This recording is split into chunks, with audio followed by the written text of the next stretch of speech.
আজকে আমি আপনাদের সঙ্গে শেয়ার করতে চলে আসলাম সাউথ ইন্ডিয়ান ট্র্যাডিশনাল একটি রেসিপি। আজকের আমার রেসিপি হলো মেদু বড়া। এই মেদু বড়া ব্রেকফাস্টে বা যে কোনো স্ন্যাক্সে কিন্তু অনায়াসেই খুব সহজে বানিয়ে নেওয়া যায় বাড়িতেই। তাহলে চলুন দেখে নেওয়া যাক আমার আজকের এই রেসিপিটি। নমস্কার, আমি জয়িতা আর আপনারা দেখছেন জয়িতার পাকশালা।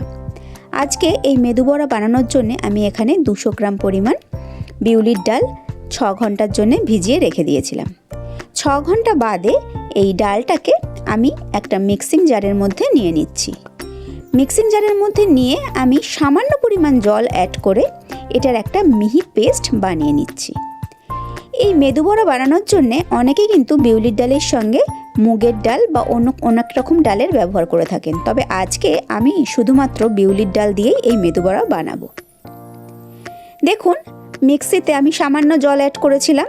জল কিন্তু এখানে বেশি একেবারেই ব্যবহার করা যাবে না। এবার আমি সমস্ত মিশ্রণটাকে একটা পাত্রের মধ্যে ঢেলে নিয়েছি।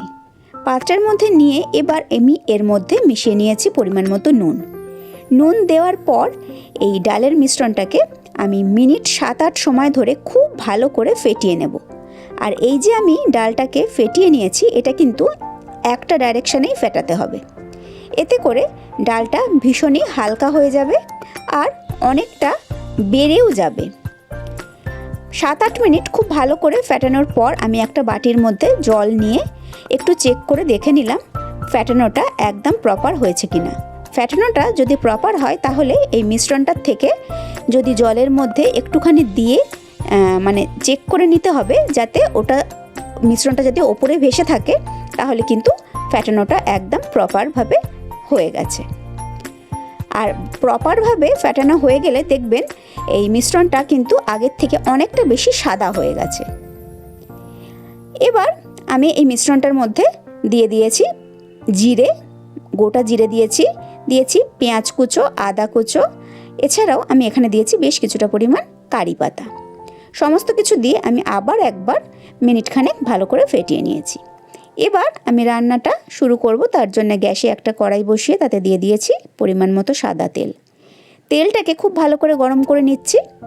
এবার এই মেদু বড়া বানানোর সবথেকে সহজ যে পদ্ধতি সেটা হলো এইরকম একটা ছাঁকনি। ছাঁকনিটার ওপরে একটুখানি জল হাত বুলিয়ে নিতে হবে।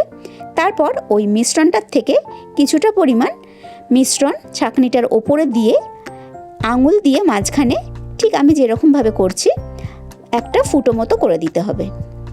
তারপর ছাঁকনিটা ধরে পুরো তেলের মধ্যে এরকমভাবে উল্টে দিলেই কিন্তু একদম মেদু বড়ার শেপ চলে আসবে। আর আঙুলের সাহায্যে যতটা সম্ভব করা যায় আর কি, ততটা একটু গোল শেপ দিয়ে নিলেই হবে।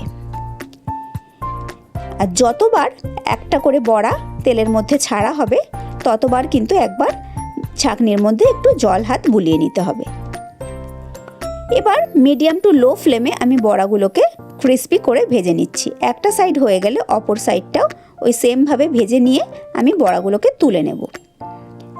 যতক্ষণে বড়াগুলো ভাজা হচ্ছে আমি এদিকে কোকোনাট চাটনিটা বানিয়ে নিচ্ছি। এই জন্যে একটা মিক্সিং জারের মধ্যে আমি নিয়ে নিয়েছি 1/2 ইঞ্চি আদা, বেশ কিছুটা পরিমাণ নারকেল, কিছুটা চিনে বাদাম দিয়ে দিয়েছি। এখানে আমি বেশ কিছুটা কারি পাতা দিয়েছি, 1/2 পাতিলেবুর রস। এখানে আপনারা কিন্তু সামান্য একটু জলের ব্যবহার করতে পারেন। এবার এই সমস্ত কিছু দিয়ে আমি এটার একটা মিহি পেস্ট বানিয়ে নিয়েছি। আমি এখানে খুব সামান্য জল ব্যবহার করেছি। মিহি পেস্ট তৈরি হয়ে গেলে এবার মিক্সের ঢাকনাটা আমি খুলে এর মধ্যে আমি দিয়ে দিয়েছি পরিমাণ মতো নুন। আর এখানে আমি যে তেলটার মধ্যে আমি মেদু বড়াটা বানাচ্ছিলাম সেখান থেকে সামান্য একটু তেল নিয়ে তার মধ্যে কিছুটা কারি পাতা আর একটুখানি রাই আমি একটু ভেজে নিয়ে সেইটাও আমি চাটনির মধ্যে দিয়ে দিয়েছি। ব্যাস তৈরি হয়ে গেল আজকে আমাদের কোকোনাট চাটনি।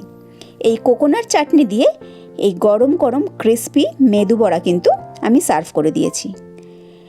আমার আজকের এই রেসিপি আপনাদের কেমন লাগলো অবশ্যই কমেন্ট করে জানাবেন। আমি আবার হাজির হয়ে যাব কোনো নতুন রেসিপি নিয়ে নেক্সট এপিসোডে। আপনারা এতক্ষণ দেখছিলেন জয়িতার পাকশালা। ধন্যবাদ।